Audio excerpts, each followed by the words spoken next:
Bonjour, je suis le professeur Rémi Besson, chirurgien pédiatrique et spécialisé en urologie.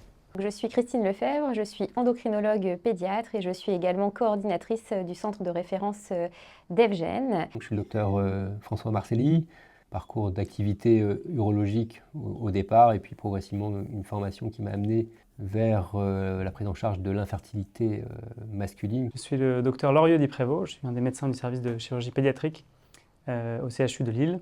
Je m'appelle Laure Marilaire, je travaille à l'hôpital depuis une petite dizaine d'années et je suis donc en pédiatrie depuis 2 mois. Alors comme on me l'a déjà fait remarquer, le problème c'est pas d'être chirurgien ou d'être professeur. Mon problème c'est que j'ai besoin de vous. J'ai besoin de vous, pourquoi ? Parce que ça fait 40 ans que je perds des enfants et qu'on a actuellement un changement de paradigme. On est actuellement confronté à un arrêté de bonne pratique et la prise en charge des enfants qui ont un hypospadias postérieur est modifiée. Ils ne sont plus systématiquement opérés dans la petite enfance comme il était proposé il y a quelques années. Et il est parfois demandé aux parents et aux médecins de différer l'intervention à plus tard quand l'enfant en fera la demande. Donc, pendant le développement, la grossesse, tous les tissus du corps humain se mettent en place. Et pour ce qui est des organes génitaux et donc de la verge, les tissus se mettent en place en se tubulisant, c'est-à-dire qu'on part d'un tissu qui est à plat, comme si vous aviez une feuille à plat et que vous vouliez remettre pour fabriquer un tube. Et ce mécanisme se fait du bas vers le haut, donc du bas de la verge vers le haut de la verge, un peu à la manière d'une fermeture éclair. Et donc si cette fermeture éclair s'enraye ou s'arrête en cours de route, on a de ce fait le trou pour faire pipi, le méa urétral, qui se trouve non pas au sommet de la verge, mais qui peut être au milieu ou à la base de la verge. Donc c'est ça correspond à l'hypospadias. Et il peut être plus ou moins sévère en fonction de la position du trou et donc du méa urétral. Qu'est-ce que la question qu'on se pose ? Pendant 40 ans, j'ai opéré des enfants avant l'âge de la propreté de leur zizi. C'était des petits garçons. Et maintenant, on me dit, Monsieur Besson, vous vous êtes trompé, c'est pas bien, il faut attendre que ces enfants demandent une intervention chirurgicale pour pouvoir les opérer.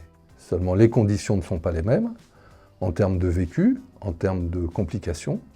L'objectif premier de cette étude, c'est de pouvoir rapporter et de pouvoir donner des informations aux familles des patients qu'on suit sur le vécu des patients présentant un hypospadias postérieur, donc un hypospadias qu'on dit sévère. Nous sommes en difficulté pour le moment pour donner un retour aux parents sur le vécu de ces enfants pendant l'enfance et plus tard à l'âge adulte qui n'ont pas été opérés donc précocement. C'est-à-dire qu'on a du recul sur les patients opérés, on n'a pas de recul sur les patients non opérés. Moi, j'ai besoin de savoir si, en effet, le fait de ne pas avoir été opéré quand on est petit, est-ce que ça a une incidence sur la façon dont on se ressent? Et c'est ça que je vais vous demander dans cette étude. Nous ne savons pas comment vont les patients qui ont été opérés plus tard à l'âge adulte.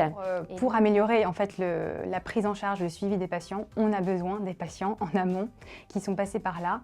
Qu'on puisse percevoir et comprendre si le fait de pouvoir construire sa vie avec un canal urinaire qui ne soit pas bien formé jusqu'au bout, est-ce que ça va avoir une certaine incidence, un certain impact dans son développement, dans son relationnel, dans son...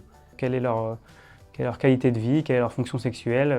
Leur ressenti, voir comment ils ont vécu les choses. Ces réponses-là, on ne les a pas et c'est intéressant de pouvoir rencontrer des grands enfants ou des grands adolescents et également des adultes. Pour en tirer des résultats, on espère, et suite à ça, on pourra améliorer, je l'espère, la prise en charge des patients. Et c'est dans ce cadre-là que faire ce type d'études est extrêmement important pour pouvoir après le relier à nos activités médicales. Et donc c'est pour ça qu'on aimerait bien avoir votre retour. J'ai besoin de savoir si pendant 40 ans, je me suis trompé ou pas. Et cette réponse, je ne peux pas l'avoir de moi-même, c'est vous qui allez pouvoir me la donner. Donc je vous remercie de pouvoir répondre à ce questionnaire pour nous permettre et pour me permettre d'avancer dans mes pratiques.